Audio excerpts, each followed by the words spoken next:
Hi, this video is to familiarize yourselves with the hemodynamic equipment that is commonly used in critical care areas into which you will be going in this course.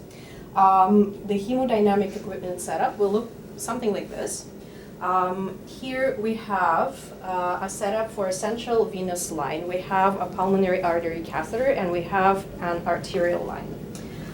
The first thing that you want to look at when you come into the room is, well, after your patient, you will look at the hemodynamic equipment, and we will start with the transducers.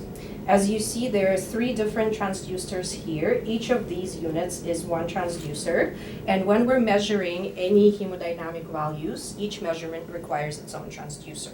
So for example, for our central venous line, it's usually color-coded as blue. We have a blue transducer that is connected directly through the tubing to the central venous line that is in the internal jugular of our patient.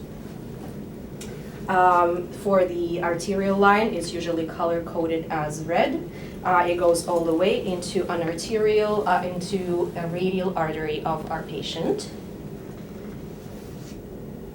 And the pulmonary artery catheter, you may also know it as PAC or the Swan-Ganz.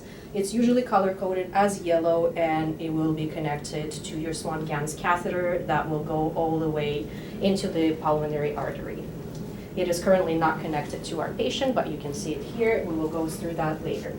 The second thing to notice is that there are 2 pressure bags here that are connected to our transducers.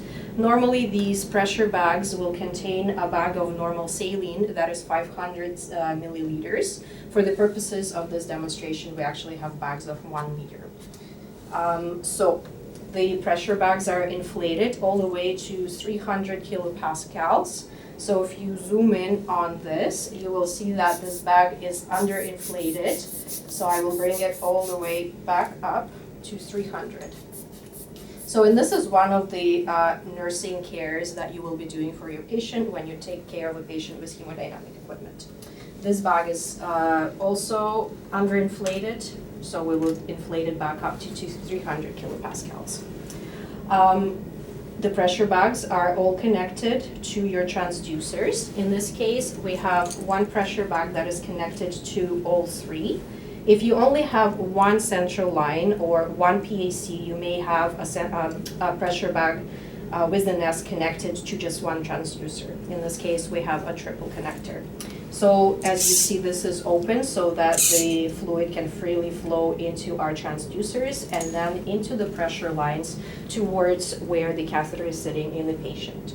So these pressure lines are very special because they're made of a very rigid material that actually allows us to detect pressure differences.